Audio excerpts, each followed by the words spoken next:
Good morning everyone, welcome to JMS competition classes. एक बार फिर से आप सभी लोगों का स्वागत है जेएमएस कंपटीशन क्लासेस में। रोज की तरह आज हम लोग कवर करने वाले हैं 16 अक्टूबर का करंट अफेयर। इसके पहले की सारी क्लास चैनल पर अपलोड है, जाके आप विजिट करके क्लास को देख सकते हो। आज की जो क्लास होने वाली रोज की तरह बहुत ही महत्वपूर्ण होने वाली है।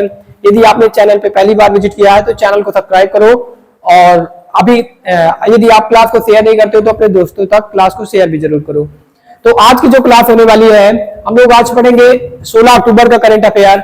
और आज जो एक क्लास में हम लोग लगभग कम से कम क्वेश्चन डिस्कस करते हैं, लेकिन सारे क्वेश्चन को डिटेल से डिस्कस करते हैं।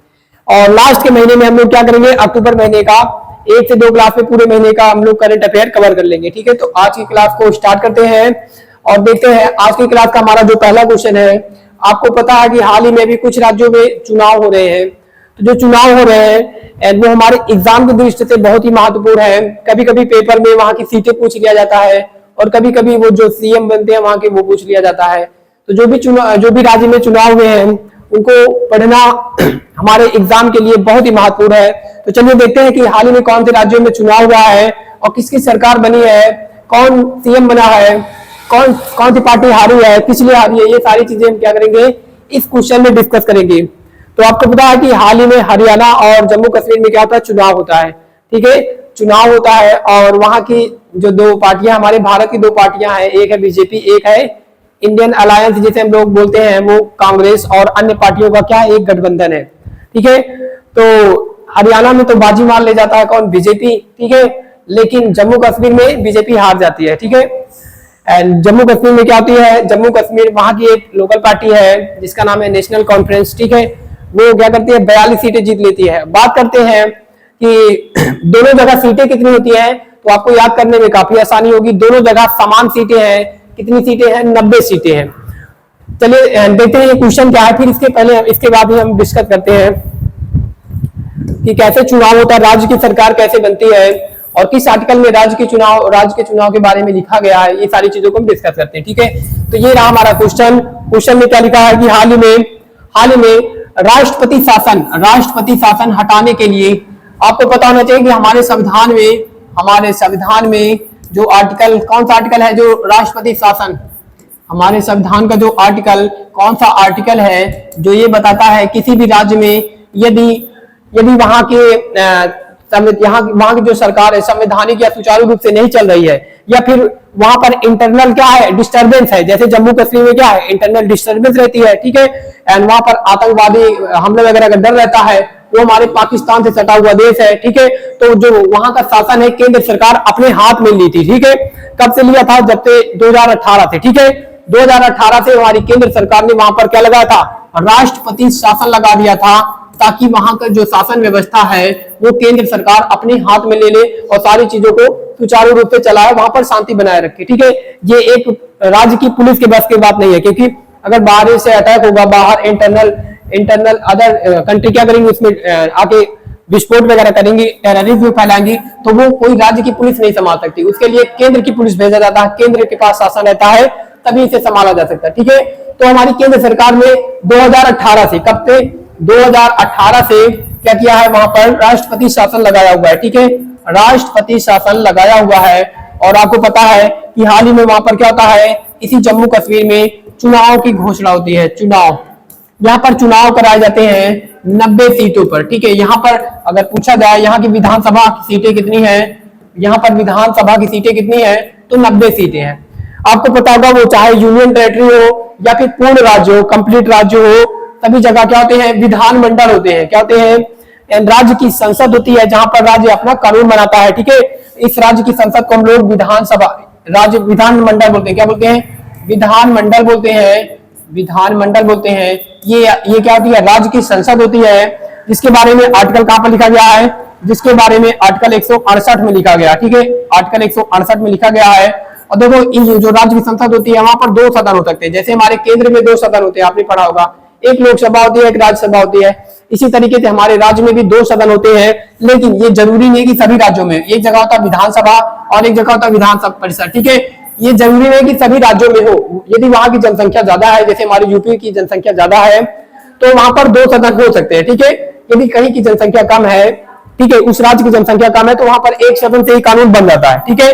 तो जरूरी नहीं है कि सभी राज्यों में क्या हो, 2 सदन हो। हमारे 6 राज्यों में, भारत के 6 राज्यों में क्या है, द्विसदनात्मक व्यवस्था है, बाकी सभी जगह एक ही सदन है, ठीक है। बात करते हैं यहाँ जम्मू कश्मीर की, तो यहाँ पर विधानसभा केवल, ठीक है, क्या है, विधानसभा केवल है। और विधानसभा में बात करें कितनी सीटें हैं, तो 90 सीटें हैं, ठीक है। विधानसभा के जो सदस्य होते हैं उन्हें क्या बोलते हैं, एमएलए बोलते हैं। क्या बोलते हैं, एमएलए बोलते हैं, एमएलए बोलते हैं, मेंबर ऑफ लेजिस्लेटिव असेंबली। क्या बोलते हैं, मेंबर ऑफ लेजिस्लेटिव असेंबली, ठीक है, विधानसभा का सदस्य इसे बोला जाता है शॉर्टकट में। आप लोग गांव घर में जानते हो कि फलाना व्यक्ति यहाँ का एमएलए है, वहां का एमएलए है, ठीक है, तो इन्हें शॉर्टकट में एमएलए के नाम से जाना जाता है।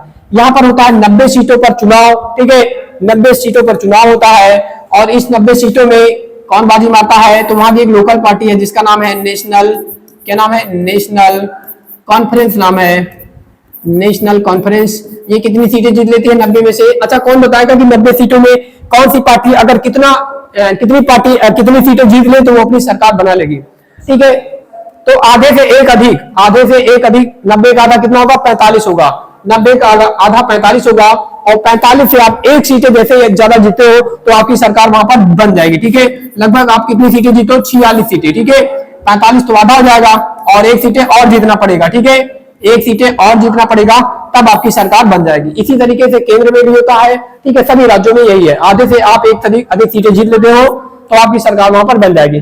तो जो नेशनल कॉन्फ्रेंस पार्टी है ये कितनी सीटें जीत लेती है, 42 सीटें जीत लेती है, ठीक है। तो बताओ क्या ये सरकार वहां पर बना पाएगी, नहीं बना पाएगी। अभी से कितने सीटों की जरूरत है, 4 सीटों की, ठीक है। तो 4 सीटों की जो कमी होती है वो दूर कर देती है हमारी जो कांग्रेस है, ठीक है। क्या करती है कांग्रेस भी 6 सीटें जीत लेती है, कितनी सीटें, 6 सीटें जीत लेती है। और आपको पता है कि ये जो कांग्रेस है ये बीजेपी के खिलाफ एक अलायंस बनाया हुआ है जिसे इंडियन अलायंस के नाम से बोला जाता है, ठीक है। बीजेपी से क्या बोलता है, इंडी बोलता है, क्या बोलता है, इंडी अलायंस बोलता है, ठीक है, शॉर्टकट में। अगर बात करें बीजेपी की, तो बीजेपी कितनी सीटें जीतता है, तो बीजेपी 28 सीटें जीत लेता है, ठीक है। अगर बात करते हैं अपोजिशन में, तो अपोजिशन में बीजेपी सबसे ज्यादा सीटें जीतती है, ठीक है। लेकिन सरकार क्या इसकी बनेगी, 28 सीटों में नहीं बनेगी, ठीक है। ये जो कांग्रेस है ये क्या करती है, इसको सीटें अपनी दे देता है और इसकी टोटल सीटें कितनी हो जाती है, 48, ठीक है। सरकार बनाने के लिए जरूरत है 46, लेकिन ये सीटें कितनी पा जाता है, 48 सीटें पा जाता है। कितनी सीटें, 48 सीटें पा जाता है, मतलब सरकार बनाने से भी 2 सीटें आगे है, ठीक है। तो इन्हीं की सरकार बन जाती है। और जो नेशनल कॉन्फ्रेंस पार्टी का जो मुख्य कार्यकर्ता है उसका नाम था उमर अब्दुल्ला। क्या नाम होता है, उमर अब्दुल्ला नाम होता है इनका। और यही जो उमर अब्दुल्ला है नेशनल कॉन्फ्रेंस पार्टी के, यही क्या बनते हैं, वहां के सीएम बनते हैं, ठीक है। उमर अब्दुल्ला इनका नाम है, उमर अब्दुल्ला इनका नाम है, उमर अब्दुल्ला। अच्छा चलो ये बताओ इन्होंने क्या किया, इन्होंने वहां की आधे से अधिक सीटें जीती है, ठीक है। इन्होंने ये क्या कर रहे हैं, वहां पर सरकार बना रहे हैं अपने, ठीक है। अगर वहां पर राष्ट्रपति शासन लागू रहेगा तो क्या ये वहां पर सरकार चला पाएंगे अपनी, नहीं चला पाएंगे, ठीक है। तो इन्होंने केंद्र को नोटिस भेजा कि अब हम क्या करेंगे, पूर्ण बहुमत के साथ सरकार बनाने जा रहे हैं, आप क्या करो, यहाँ से राष्ट्रपति शासन हटाओ, ठीक है। तो केंद्र सरकार क्या करती है, केंद्र सरकार घोषणा कर देती है कि अब जम्मू कश्मीर में राष्ट्रपति शासन हट जाएगा, ठीक है, राष्ट्रपति शासन हट जाएगा। और यही न्यूज बाहर आती है कि हाल ही में लगभग 6 साल बाद, कितने साल बाद, 6 साल बाद किस राज्य से राष्ट्रपति शासन हटाया जा रहा है, तो जम्मू कश्मीर से राष्ट्रपति शासन हटाया जा रहा है। बात करते हैं कि राष्ट्रपति शासन किस आर्टिकल के तहत लगाया जाता है, तो राष्ट्रपति जो शासन है, आपको पता कि हमारे संविधान में 3 प्रकार की नेशनल इमरजेंसी लगाई जाती है। कितने प्रकार की, 3 प्रकार की लगाई जाती है। पहली आर्टिकल 352 के तहत, आर्टिकल 352 के तहत, दूसरी आर्टिकल 356 के तहत, और तीसरी जो है आर्टिकल 360 के तहत लगाई जाती है, ठीक है। इसके तहत कौन सी इमरजेंसी लगाई जाती है, तो राष्ट्रीय आपातकाल लगाया जाता है। क्या लगाया जाता है, राष्ट्रीय आपातकाल लगाया जाता है। और बात करते हैं 356 से, तो राष्ट्रपति शासन लगाया जाता है, ठीक है, राष्ट्रपति शासन लगाया जाता है, जो कि यहीं पर बात हो रही है, ठीक है। आर्टिकल 356 के माध्यम से राष्ट्रपति शासन लगाया जाता है। और एक है जो तीसरा आपातकाल है, उसका नाम है वित्तीय आपातकाल। क्या नाम है, वित्तीय आपातकाल नाम है।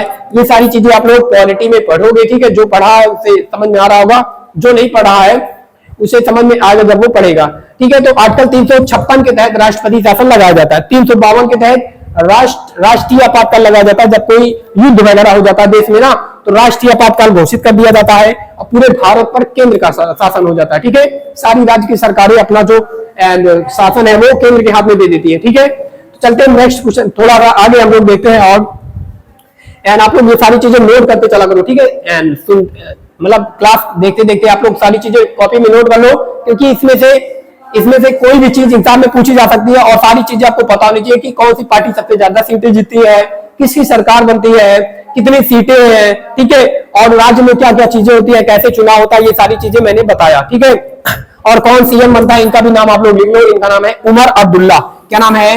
उमर अब्दुल्ला नाम है। और आने वाले टाइम में किसी न किसी एग्जाम में ये आना है, ठीक है। ये मत सोचो कि ऐसे लिखा है याद हो जाएगा, एक बार लिख लो, एक बार पढ़ने से अच्छा 10 बार पढ़ने से अच्छा लिखना रहता है, ठीक है।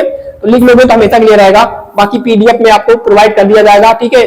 चलते हैं थोड़ा सा आगे। तो आप लोग देखो यहाँ पर वर्तमान में विधानसभा की स्थिति, विधान यहाँ पर कितनी सीटें अभी हमने बताया 90 सीटें, ठीक है। कितनी सीटें? 90 सीटें हैं। और यहाँ की जो नेशनल कॉन्फ्रेंस पार्टी होती है वो 42 सीटें जीती है और कांग्रेस 6 सीटें जीती है। इसके अलावा और जो अदर भी 1-2 सीटें जीते हैं और भाजपा 28-29 सीटें जीतती है, ठीक है। 28 और 29 सीटें ये रहे वहां के जो केंद्र के व्यक्ति बैठे थे आरके जी, ठीक है। और इनका नाम है उमर अब्दुल्ला। ये क्या कर रहे हैं? ऑफिशियली नोटिस के साथ वहां पर राष्ट्रपति शासन हटा रहे हैं, ठीक है। अब यहाँ पर लिखा है भी है जम्मू कश्मीर में राष्ट्रपति शासन क्या हो रहा है? खत्म हो रहा है, क्योंकि वहां पर जो पार्टियां क्या जीती है, सीटें जीती है, वो अपनी पूर्ण बहुमत से सरकार बनाएंगी। ये रहा नेशनल कॉन्फ्रेंस पार्टी का सिंबल, ठीक है। ये रही अपनी कांग्रेस और उसके बाद यहाँ पर है भाजपा, ठीक है। बाकी अदर में भी 4 सीटें जीते हैं ये सारे लोग, ठीक है। आम आदमी पार्टी भी 1 सीटें जीती है नाम के लिए, ठीक है। तो आप लोग याद रखना कि कितनी सीटें कौन सी सरकार जीतती है, ठीक है। बात करते हैं अभी हाल ही में एक जगह चुनाव और होता है, ठीक है। ये भी आपको याद करना काफी इंपॉर्टेंट है। देखो जम्मू कश्मीर में तो नेशनल कॉन्फ्रेंस और जो नेशनल कॉन्फ्रेंस है और जो कांग्रेस है, ठीक है, कांग्रेस है, ये दोनों 48 सीटें जीती है जम्मू कश्मीर में। इसी का जस्ट अपोजिट है कहां पर? हरियाणा में। इसी का जस्ट अपोजिट कहां पर है? हरियाणा में है। हरियाणा में बीजेपी 48 सीटें जीत लेती है, ठीक है। हरियाणा में बीजेपी 48 सीटें जीत लेती है और कांग्रेस 37 सीटों पर क्या रहती है? पीछे रहती है, ठीक है। और बाकी और भी जो पार्टियां हैं याद रखना कि हरियाणा में किसकी सरकार बनती है? बीजेपी की सरकार बनती है, भारतीय जनता पार्टी की सरकार बनती है। और इस यहाँ के जो पूर्व सीएम थे, ठीक है, नायब सिंह सैनी, लिख लेना, जो पूर्व सीएम थे नायब सिंह सैनी, यही के क्या बनते हैं? नायब सिंह सैनी, ये क्या बनते हैं? यहीं के सीएम बनते हैं, ठीक है। ऑफिशियली बता दिया गया कि अब यही क्या बनेंगे? सीएम बनेंगे। बात करते हैं हरियाणा की, तो यहाँ पर भी कितनी सीटें हैं? 90 सीटें। कितनी सीटें हैं? 90 सीटें ही है। 90 सीटों पर यहाँ पर भी चुनाव होता है। तो यहाँ पर भी चुनाव हो गया, जम्मू कश्मीर में भी चुनाव हो गया, आने वाले टाइम में आपका बिहार में चुनाव होगा, ठीक है। कहां पर होगा? बिहार में होगा। और कहां पर होगा? महाराष्ट्र में होने वाला है चुनाव, ठीक है। तो जहां जहां भी होगा वैसे वैसे हम लोग क्या करेंगे? पढ़ते चलेंगे, ठीक है। तो आप लोग क्या करो, ये सारी चीजों को लिख लो। और इसके साथ ही हम थोड़ा सा आगे चलते हैं और बात करते हैं हाल ही में कुछ नियुक्तियां होती है, ठीक है। हाल ही में कुछ नियुक्तियां होती है, तो इन्हें आपको क्या करना है? बताना है, ठीक है। क्या करना है? इन्हें आपको बताना है। चलो बताओ। हाल ही में मैक्सिको की पहली महिला राष्ट्रपति कौन बनती है? जो कि क्या है? एक पर्यावरणविद भी है, ठीक है। इनका नाम आपको बताना है। पढ़ाया हुआ क्वेश्चन है ना। और इसके साथ ही आपको बताना है जॉर्डन के नए पीएम कौन बनते हैं, ठीक है। जॉर्डन के नए पीएम अभी हाल ही में नियुक्त हुए, उनका भी नाम आपको बताना है, ठीक है। तो देखो मैक्सिको बताया था, मैक्सिको अमेरिका से जस्ट सटा हुआ देश है, ठीक है। मैक्सिको एक अमेरिका से सटा हुआ देश है। हाल ही में यहाँ इस देश की ही पहली महिला राष्ट्रपति बनती है, जिनका नाम क्या है? क्लाउडिया शिनबेन नाम है। क्या नाम है? क्लाउडिया नाम है। क्लाउड से याद रख लेना, क्लाउड बादल होता है। क्लाउडिया शिनबेन इनका नाम है, ठीक है। तो ये सारी चीजें आप लोग याद करो। और इसके बाद यहाँ पर बनते हैं, कौन बनता है? मोहम्मद जफर हसन यहाँ के पीएम बनते हैं, ठीक है। कौन बनता है?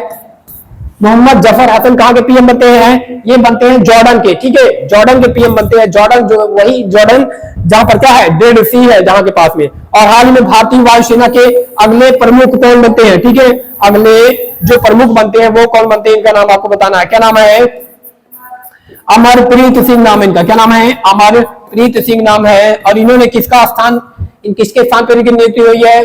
तो 30 सितंबर को इनकी नियुक्ति होती है वी आर चौधरी, ठीक है। विवेक राम चौधरी के स्थान पर इनकी नियुक्ति होती है। और बात करते हैं हाल ही में वायुसेना की उप प्रमुख की नियुक्ति हुई है। किसकी? उप प्रमुख की भी नियुक्ति हुई है। इनका नाम क्या है? तेजिंदर सिंह नाम है। क्या नाम है? तेजिंदर सिंह नाम है, ठीक है। तो वायुसेना के उप प्रमुख और प्रमुख दोनों को हमने यहाँ पर बता दिया। आप लोग क्या करो, इसे नोट डाउन कर लो। इसके साथ हम लोग चलते हैं आगे थोड़ा सा। इसके साथ चलते हैं आगे थोड़ा सा, और अगला जो क्वेश्चन है ये भी काफी महत्वपूर्ण क्वेश्चन है, ठीक है।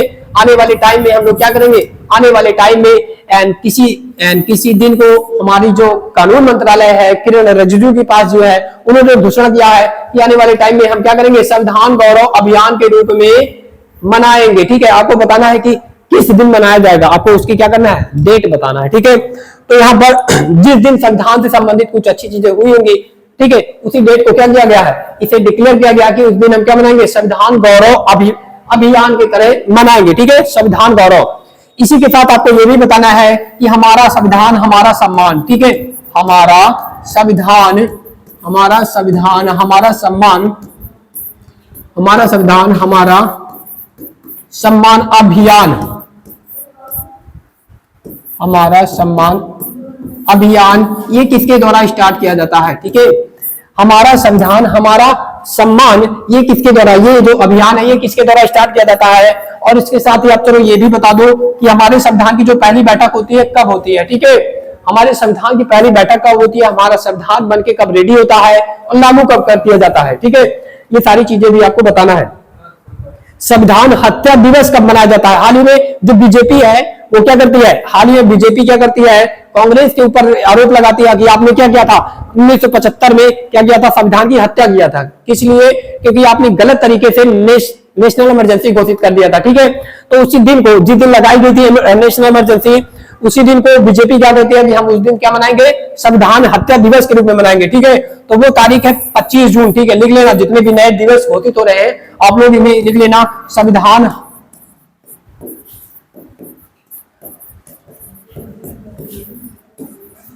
ठीक है, संविधान हत्या दिवस। और बात करते हैं यहाँ पर संविधान हमारा जो सम्मान अभियान है ये शुरू किया जाता है हमारे भारत के जो उपराष्ट्रपति हैं, जिनका नाम उपराष्ट्रपति, हाँ बताओ, उपराष्ट्रपति भी है और वो हमारे राज्यसभा के सभापति भी है। आपको पता होगा कि जो आर्टिकल 64-65 है वो क्या बोलता है, 65 जो है वो बोलता है, 64 जो है वो बोलता है कि हमारा जो उपराष्ट्रपति होगा वो राज्यसभा का क्या होगा, पदेन सभापति होगा। पढ़े होगे, ठीक है। ये क्या बोलता है, ये हमारे हैं, जिनका नाम क्या है, जगदीप धनखड़ नाम है। क्या नाम है, जगदीप धनखड़ नाम है। ये क्या करते हैं, ये शुरू करते हैं हमारा संविधान हमारा सम्मान अभियान शुरू करते हैं, ठीक है। ये क्या है, ये हमारे भारत के वाइस प्रेसिडेंट भी हैं, इसके साथ साथ ही क्या है, राज्यसभा के चेयरमैन भी हैं, ठीक है, जिन्हें सभापति भी बोला जाता है, ठीक है। जो भी वाइस प्रेसिडेंट होता है वो हमारे राज्यसभा का सभापति होता है। ये आर्टिकल 64 बोलता है, ठीक है।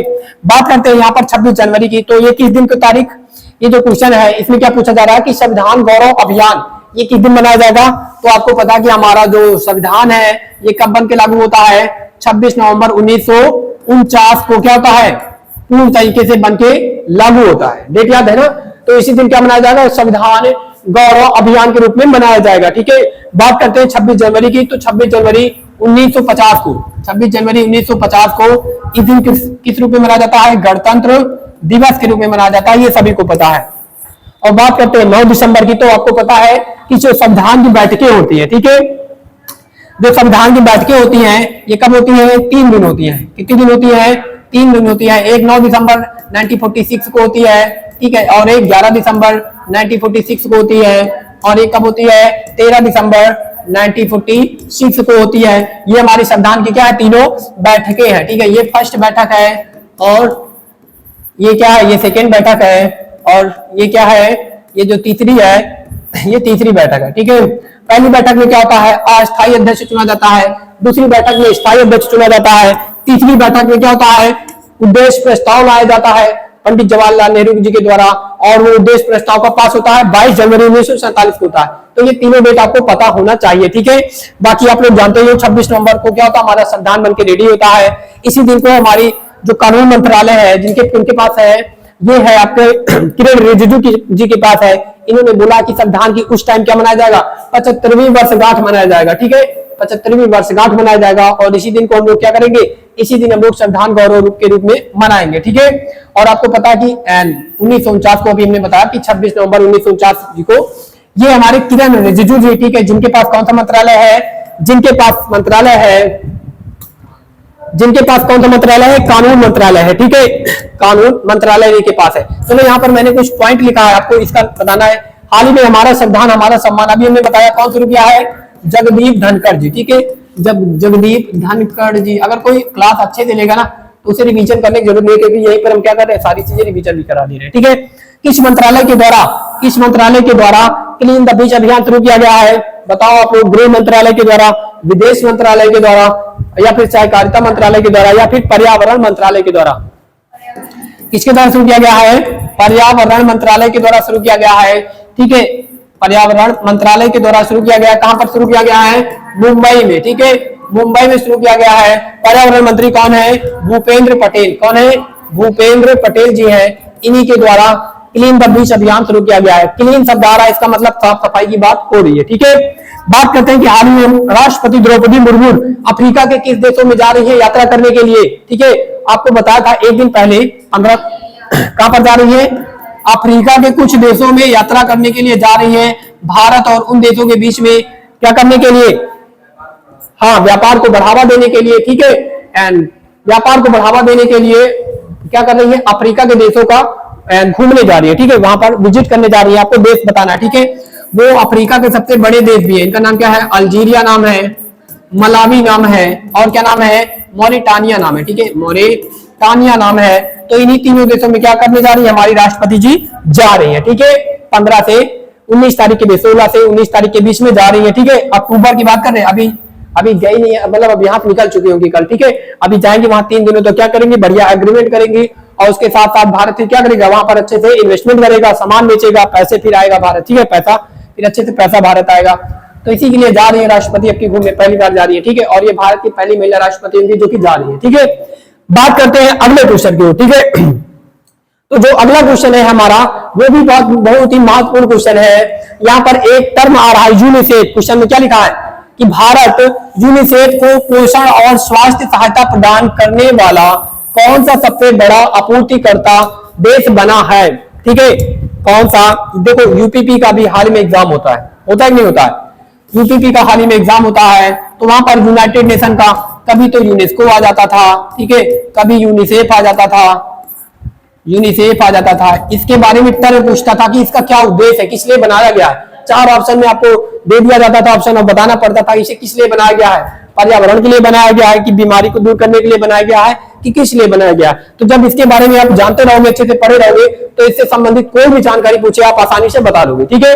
3 ऑप्शन तो तुरंत हटा दोगे, एक ऑप्शन जो बचेगा वही आपका आंसर हो जाएगा। तो आज हम लोग पढ़ेंगे यूनिसेफ के बारे में, ठीक है। अच्छे से लिख लेना, यूनिसेफ के बारे में पढ़ेंगे। इसी तरीके का इसका और भी बॉडी है, यूएनएससी है, यूएनजीए है, ठीक है। क्या है? यूएनजीए है, और आईसीजे है, ठीक है। क्या है? आईसीजे है, ठीक है। इसी तरीके से इसके बड़ी 6 बड़े अंग है, ठीक है, यूनाइटेड नेशन के, जिनका क्या है? जिनका प्रत्येक बॉडी का अलग अलग काम है, ठीक है। यूनाइटेड नेशन का वर्क क्या है? यूनाइटेड नेशन किस लिए बनाया गया था? कि पूरे वर्ल्ड में फिर से युद्ध ना हो, पूरे विश्व में शांति रहे, ठीक है। पूरे विश्व में शांति रहे, फिर से युद्ध ना हो, और उसके बाद कोई भी देश भूखा न मरे। इन सब चीजों के लिए यूनाइटेड नेशन की स्थापना किया गया था, ठीक है। और यूनाइटेड नेशन को 6 बड़े अंगों में बांट दिया गया था, ठीक है। और प्रत्येक अंग का क्या होता है? अलग अलग कार्य होता है, ठीक है। प्रत्येक अंग का क्या होता है? अलग अलग कार्य होता है। आज हम लोग पढ़ेंगे किसके बारे में? यूनिसेफ के बारे में, जिसका मतलब क्या होता है, इसे हम क्या कर रहे हैं? इरेज कर रहे हैं, ठीक है। चलो ठीक है, यहां पर लिख लेते हैं यूनिसेफ। यूनिसेफ के बारे में पढ़ेंगे। एंड हाल ही में भारत क्या बना है? देखो, भारत वो चाहे यूनाइटेड नेशन सिक्योरिटी काउंसिल हो या फिर यूनिसेफ हो, भारत क्या है? इसमें सहायता करने के लिए अग्रणी देश है, ठीक है। टॉप 5 में आता है यूनाइटेड नेशन सिक्योरिटी काउंसिल, जो कि क्या करती है? कहीं भी युद्ध होता रहता है, वहां पर सेना भेजने का कार्य भी क्या करती है? यूएनएससी करती है। यूनाइटेड नेशन का जो यूएनएससी है, ये क्या करती है? वहां पर अपनी सेना भेजती है। सेना क्या है? इसने खुद बनाया है? नहीं, इसमें जितने भी सदस्य हैं वो अपने देश से सेना भेजते हैं, फिर वहीं से क्या होती है? वहीं से ये जो भी देश की सेना होती है, फिर इसी सिक्योरिटी काउंसिल के तहत जहां पर भेजती है वहां पर जाते हैं, ठीक है। अगर बात करें कि यूनाइटेड नेशन सिक्योरिटी काउंसिल में सेना भेजने के मामले में भारत कौन से स्थान पर है? तो 3रे स्थान पे है, ठीक है। सबसे ज्यादा सेना नेपाल भेजता है, ठीक है। कौन भेजता है? नेपाल भेजता है, फिर अमेरिका वगैरह भेजता है, फिर भारत भेजता है, ठीक है। और बात करते हैं आज आया आइटम किसका? यूनिसेफ का। तो चलिए पढ़ते हैं यूनिसेफ के बारे में। यूनिसेफ यहां पर लिखो, यूनिसेफ का मतलब क्या है, ठीक है। यूनिसेफ का मतलब लिखो United nation international United nation international child emergency, E for मतलब है इमरजेंसी, इमरजेंसी फंड। फंड मतलब, अच्छा यहाँ पर कोई बताएगा फंड मतलब क्या होता है? फंड मतलब पैसा, ठीक है, फंड मतलब क्या होता है? पैसा। और यहाँ पर आपको दिख रहा होगा संयुक्त राष्ट्र, इंटरनेशनल मतलब होता है अंतरराष्ट्रीय, चाइल्ड मतलब यहाँ पर चिल्ड्रन की बात हो रही है। किसकी बात हो रही है? बच्चों की बात हो रही है। इमरजेंसी मतलब आपातकालीन, फंड मतलब होता है पैसा। तो ये जो संगठन बनाया गया है पूरे विश्व में, जो भी बच्चे हैं, कोई वो चाहे HIV से पीड़ित हो या पोषण का शिकार हो, ठीक है, और इन सब बीमारियों से कोई भी बीमारी से पीड़ित है तो उनके टीकाकरण से संबंधित, अगर वो भूखे मर रहे हैं, ठीक है, वो भूखे मर रहे हैं तो उससे संबंधित, ठीक है, इन सबको दूर करने के लिए, ठीक है, पूरे विश्व में चिल्ड्रन से संबंधित जो भी प्रॉब्लम्स आती है इनको दूर करने के लिए ये जो संगठन बनाया गया है, बेसिकली चाइल्ड के लिए बनाया गया कि कोई भी विश्व का जो छोटे बच्चे होते हैं वो कोई बीमारी से पीड़ित अगर होते हैं, अगर वो देश का जो सरकार है वो ध्यान नहीं रख पाती है तो ये वहां पर पहुंचती है, ठीक है, और क्या करती है? पूर्ण तरीके से सहायता करती है। वो चाहे पैसे से रिलेटेड हो या फिर दवाई से रिलेटेड हो, सभी प्रकार की सहायता ये क्या करती है। और ये क्या खुद से करती है? इसमें ये देखो, इसके पास खुद तो पैसा आएगा नहीं क्योंकि ये कहीं पर कमाने नहीं जा रही है, ठीक है। तो आपको पता होगा कि जो यूनाइटेड नेशन है इसमें 193 से भी ज्यादा देश क्या है? 193 देश सदस्य हैं। क्या है?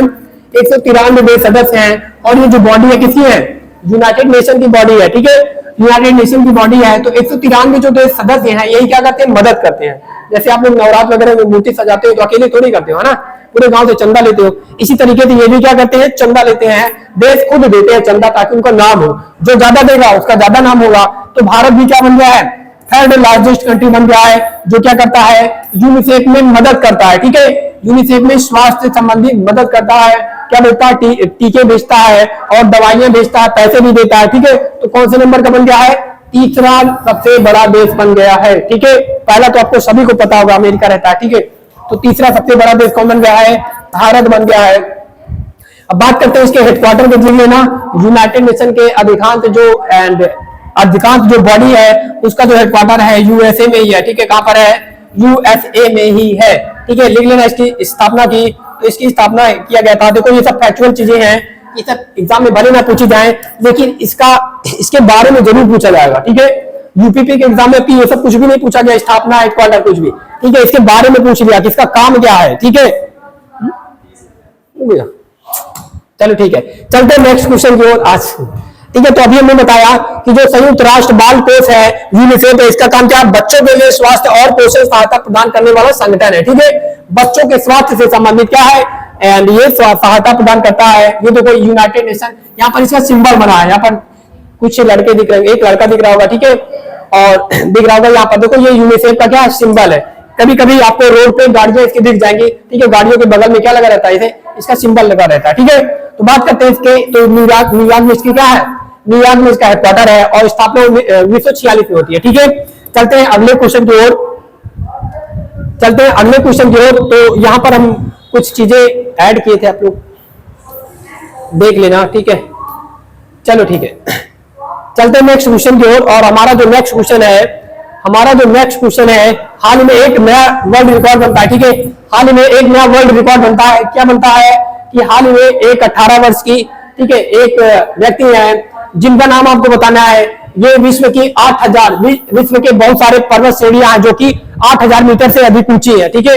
और जिसमें से हमारे भारत में ही है, नंदा देवी वगैरह है, ठीक है, नंगा पर्वत भी है, और K2 गार्डन ऑस्टिन है, और नेपाल का भी है, ठीक है। तो ये विश्व की, वर्ल्ड में आपको पता है कि प्रत्येक महाद्वीपों में बड़ी बड़ी ऊंची क्या है? पर्वत चोटियां हैं, ठीक है। तो लोग क्या करते हैं? वहां पर जाके चढ़ के रिकॉर्ड बनाते हैं। क्या करते हैं? रिकॉर्ड बनाते हैं। जो सबसे कम उम्र में बना लेता है, सबसे कम उम्र में चढ़ाई कर लेता है, वो Guinness world book of record में आ जाता है, ठीक है। तो हाल में एक नेपाल के व्यक्ति हैं, इनका नाम आपको बताना है। ये 18 वर्ष की उम्र में क्या करते हैं?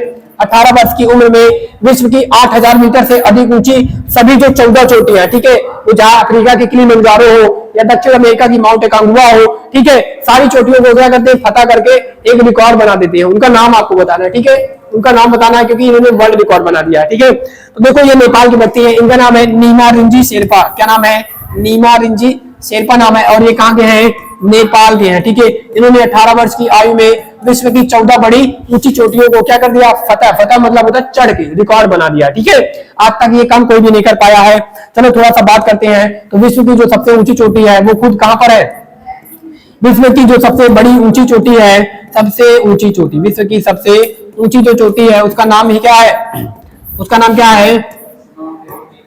माउंट एवरेस्ट नाम है। क्या नाम है? माउंट एवरेस्ट नाम है, जिसकी ऊंचाई क्या हो रही है? जिसकी ऊंचाई लगातार बढ़ रही है। कितनी है? 8,848.86। ठीक है, अभी तक 48 पेपर में या बुक में आपको 48 मिलेगा, लेकिन चाइना ने भी हाल ही में स्टडी किया और बताया इसकी पॉइंट में 86 मीटर ऊंचाई बढ़ गई है। ठीक है, लगातार प्लेटें आपस में मतलब अंदर जा रही है और जो ऊंचाई है लगातार बढ़ रही है। ठीक है, लेकिन इतना कम बढ़ रही है कि वो हम लोगों को पता नहीं लगेगा, जब उसे अच्छे से नापा जाएगा तभी पता लगता है। ठीक है, तो नेपाल भी क्या कर रहा है? नेपाल भी नाप रहा है, चाइना भी नाप रहा है। ठीक है, तो ये हमारे विश्व की सबसे ऊंची चोटी खुद भारत के बगल में है, और ये दूसरे देशों की चोटी भी क्या करते हैं? जाके फतेह करते हैं। यहाँ पर और कुछ नाम दिए गए हैं, इन नाम को भी आप नोट डाउन कर लो, थोड़ा सा लिख लो कि तेंजिन नॉर्गे और एडमंड हिलेरी ये विश्व के पहले व्यक्ति होते हैं, विश्व के पहले व्यक्ति थे जिन्होंने क्या किया था?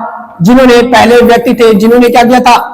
जिन्होंने माउंट एवरेस्ट की चढ़ाई की थी। ठीक है, माउंट एवरेस्ट की चढ़ाई किया था, ये विश्व के पहले व्यक्ति थे। ये कहां से बिलोंग करते थे? तो ये न्यूजीलैंड से बिलोंग करते थे, और ये कहां से थे? तो ये नेपाल से थे। ठीक है, दोनों का नाम याद रख लेना।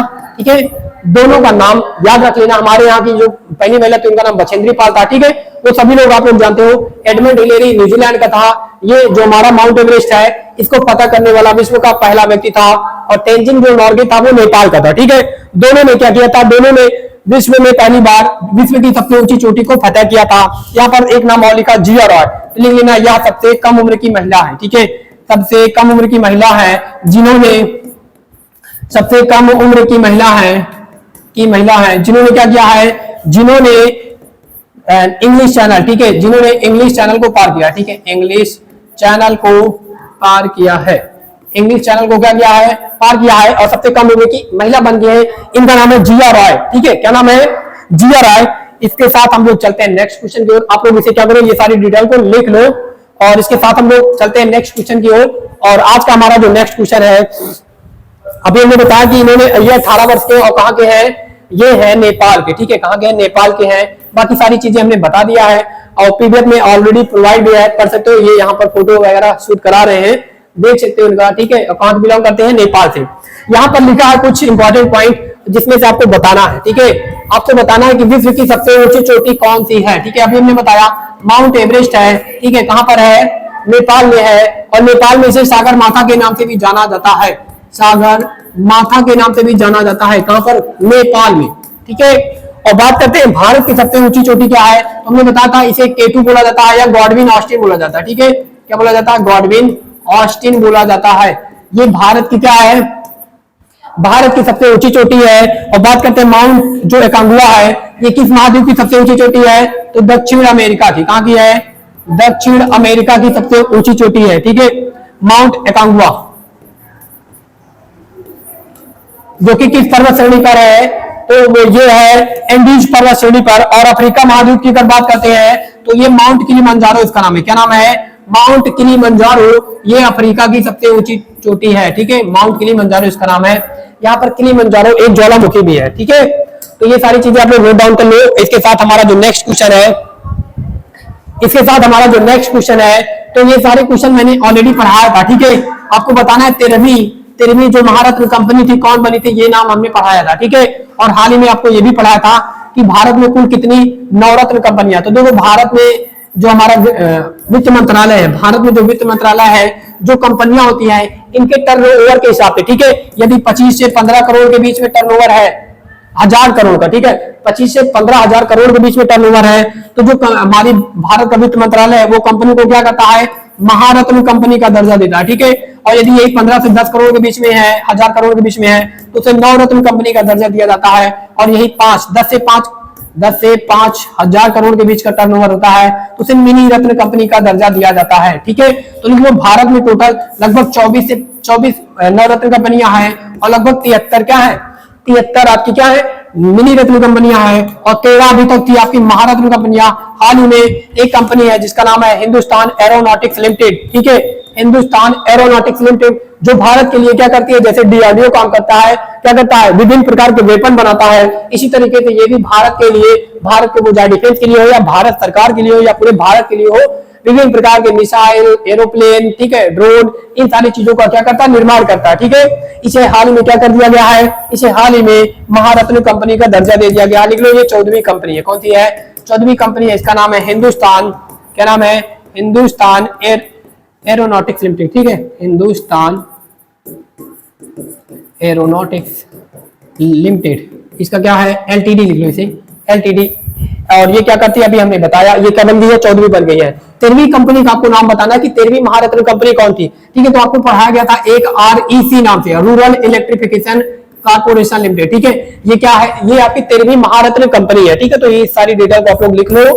ये क्या है, आपकी 13वीं महारत्न कंपनी थी, 14वीं हाल बनी है, जिसका हेडक्वार्टर कहां पर है, जिसका हेडक्वार्टर बेंगलुरु में है, ठीक है, जिसका हेडक्वार्टर कहां पर है, बेंगलुरु में है। और ये भारत के लिए क्या करती है, विभिन्न प्रकार के विमान, हेलीकॉप्टर, बंदूक, हर एक चीज का निर्माण करती है, जैसे हमारा डीआरडीओ करता है, ठीक है। समझ में आ गया? चलिए आगे सारी डिटेल को आप लोग लिख लो, नोट डाउन कर लो। बाकी सारी डिटेल हम ऑलरेडी प्रोवाइड किए हैं पीडीएफ में, तो यदि आपको घर पे भी टाइम मिलता है तो घर पे भी क्या करो, अच्छे से देखो, ठीक है। तो देखो यहाँ पर ये क्या करती है, विमानों का मरम्मत भी करती है। जैसे भारत क्या करता है, विभिन्न प्रकार के विमान खरीदता है, जैसे P8I खरीदता है, राफेल खरीदा है, इसी तरीके से और भी S-400 जैसी एयर डिफेंस सिस्टम भी खरीदा है। तो ये उनका मरम्मत करने का भी कार्य करता है, ठीक है। उसके मरम्मत के लिए हम लोग दोबारा उसे भेजते नहीं है, जहां पर भेजते जाता है, ठीक है। इसी से क्या करते हैं, मरम्मत भी करवा लेते हैं, सामान वगैरह नहीं रहता है तो क्या करते हैं, मंगा लेते हैं, जिस देश से भी खरीदते हैं, ठीक है। तो बात करते हैं हाल से कुछ बड़ी कुछ जुड़ी बातें थी। तो इसकी स्थापना 1940 में होती है।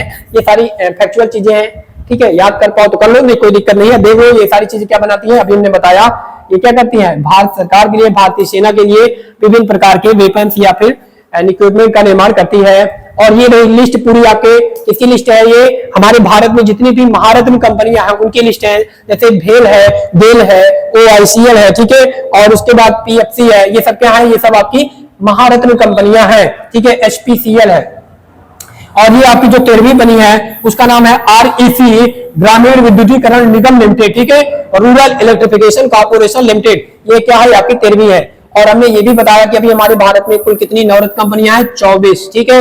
और मिनी रत्न कितनी है, 73 है। और महारत्न अभी हमने बता ही दिया है, ठीक है। चलिए चलते हैं नेक्स्ट, आगे बात करते हैं। तो आपको पता कि हाल ही में हमारे भारत के सबसे बड़े उद्योगपति, जिनका नाम क्या था, रतन टाटा नाम था। क्या है, क्या नाम था, रतन टाटा नाम था, जिनका जन्म 1937 में होता है और मृत्यु कब हो जाती है, 2024 को हो जाती है, ठीक है। मुंबई के एक हॉस्पिटल में भर्ती रहते हैं और इनकी 86 वर्ष में क्या हो जाती है, मृत्यु हो जाती है। और ये भारत के बड़े उद्योगपति थे, ठीक है, और इनकी बहुत सारी कंपनियां हैं भारत में। तो देखो ये भारत के क्या थे, ये भारत के अध्यक्ष थे, मतलब अपनी कंपनी के अध्यक्ष थे, ठीक है, टाटा ट्रस्ट के क्या थे, अध्यक्ष थे। अब जब इनकी मृत्यु हो गई है तो कोई तो कंपनी की कमान संभालने वाला व्यक्ति होना चाहिए, ठीक है। तो हाल ही में उन्हीं की मृत्यु हुई है जो क्या करेंगे, सारी कंपनियों की कमान संभालेंगे, ठीक है। उनका नाम हमने बताया था, ये इनके चचेरे भाई मतलब कजिन ब्रदर भी है, ठीक है। इनका नाम है नोएल टाटा। क्या नाम है, नोएल टाटा नाम है। अब ये क्या बनेंगे, टाटा ट्रस्ट के क्या बनेंगे, अध्यक्ष का पद संभालेंगे, ठीक है। बात करते हैं नोएल टाटा की। तो इनका जो जन्म होता है वो कब होता है, 1957 में होता है और ये 67 वर्ष के हैं, ठीक है। और ये क्या है, चचेरे भाई भी हैं, इनका नाम आप देख सकते हो। बाकी ऐसा कुछ भी इंपॉर्टेंट नहीं है, टाटा के बारे में जानते हो, ये हमारे भारत में सारे प्रकार की वस्तुओं का निर्माण करती है, ठीक है। और ये काफी बड़े परोपकारी भी थी, ठीक है। ठीक है, आज का जो क्वेश्चन है यहीं तक था और आज की जो क्लास है यहीं पे समाप्त होती है। और इसके साथ ही हम लोग नेक्स्ट क्लास में पढ़ेंगे 17 अक्टूबर का करंट अफेयर, जो कि कल होगा। कल की क्लास में हम लोग कवर करेंगे। तो क्लास अगर अच्छी लगी हो तो चैनल को सब्सक्राइब कर लो और क्लास को शेयर करके वीडियो को लाइक भी कर देना। मिलते हैं नेक्स्ट क्लास में, तब तक के लिए जय हिंद जय भारत।